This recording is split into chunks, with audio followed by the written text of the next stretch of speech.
जय श्री कृष्णा। करवा चौथ की सरल एवं संपूर्ण व्रत कथा।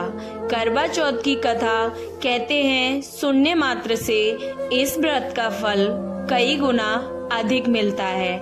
तो आइए हम भी पढ़ते हैं इस व्रत कथा को। बहुत समय पहले की बात है कि एक साहूकार के 7 बेटे और उनकी एक बहन करवा थी। सभी 7 भाई अपनी बहन से बहुत प्यार करते थे, यहाँ तक कि वे पहले उसे खाना खिलाते और बाद में स्वयं खुद भोजन करते। एक बार उनकी बहन ससुराल से मायके आई हुई थी। शाम को भाई जब अपना व्यवसाय बंद कर घर आए तो देखा कि उनकी बहन बहुत ही व्याकुल थी। सभी भाई खाना खाने बैठे और अपनी बहन से भी खाने का उन्होंने आग्रह किया, लेकिन बहन ने बताया कि आज उसका करवा चौथ का व्रत है, जो कि एक निर्जल व्रत है, इसलिए वह आज खाना चांद को देखकर उसे अर्घ देकर ही खा सकती है। चूंकि चंद्रमा अभी तक नहीं निकला है, इसलिए वह भूख प्यास से अत्यंत ही व्याकुल हो उठी है।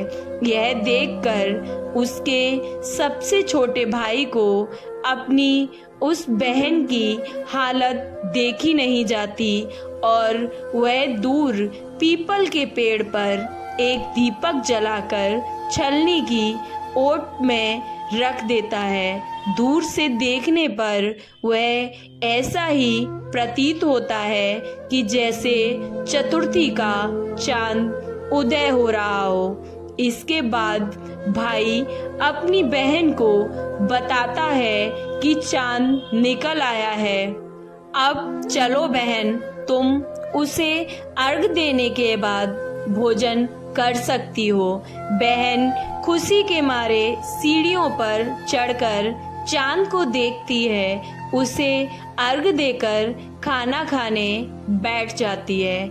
वह पहला टुकड़ा मुंह में डालती ही है तो उसे छींक आ जाती है, और जब वह दूसरा टुकड़ा मुंह में डालती है तो उसमें बाल निकल आता है, और जैसे ही तीसरा टुकड़ा मुंह में डालने की वह कोशिश करती है तो उसके पति की मृत्यु का समाचार उसे मिलता है। वह अब अत्यंत ही घबरा जाती है। उसकी भाभी उसे सच्चाई से अवगत कराती हैं कि उसके साथ ऐसा क्यों हुआ। करवा चौथ का व्रत गलत तरीके से टूटने के कारण देवता उससे नाराज हो गए हैं और उन्होंने ऐसा किया है। सच्चाई जानने के बाद करवा अब निश्चय करती है कि वह अपने पति का अंतिम संस्कार नहीं होने देगी और अपने सतीत्व से उन्हें पुनर्जीवन दिलाएगी। वह पूरे 1 साल तक अपने पति के सबके साथ यूं ही बैठी रहती है, उसकी देखभाल करती है, उसके ऊपर उगने वाली सुई नुमा घास को वह एकत्रित करती जाती है।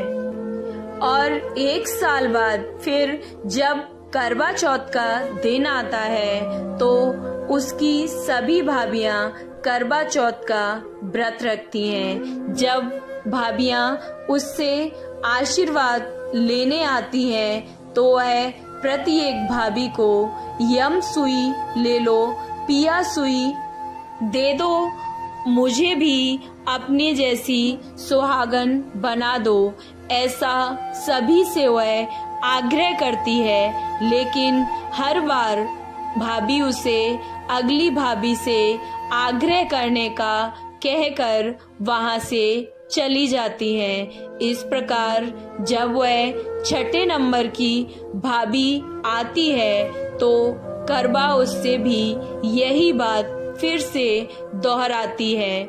यह भाभी तो उससे बताती है कि चूंकि सबसे छोटे भाई की वजह से ही उसका व्रत टूटा था, अतः उसकी पत्नी में ही शक्ति है कि वह तुम्हारे पति को दोबारा जीवित कर सकती है। इसलिए जब वह आए तो तुम उसे पकड़ लेना और जब तक वह तुम्हारे पति को जिंदा न कर दे उसे नहीं छोड़ना। ऐसा कहकर वह वहां से चली जाती है।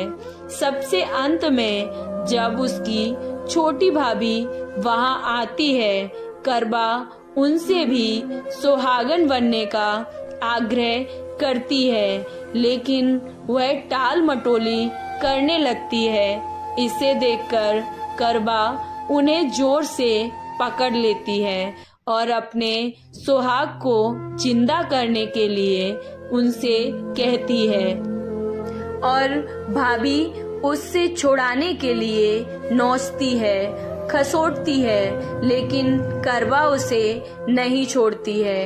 अंत में उसकी तपस्या को देख भाभी पसीज जाती है और अपनी छोटी अंगुली को चीरकर उसमें से अमृत उसके पति के मुंह में डाल देती है। करवा का पति तुरंत श्री गणेश कहता हुआ वहां उठ बैठता है। इस प्रकार प्रभु कृपा से उसकी छोटी भाभी के माध्यम से करवा को अपना सुहाग वापस मिल जाता है।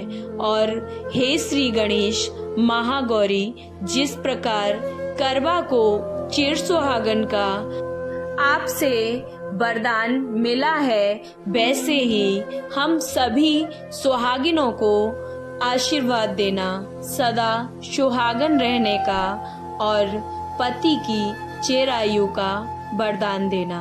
आपको ये कहानी कैसी लगी? अच्छी लगी तो कमेंट बॉक्स में श्री गणेशाय नमः जरूर लिखें। वीडियो को लाइक, चैनल को सब्सक्राइब करना ना भूलें।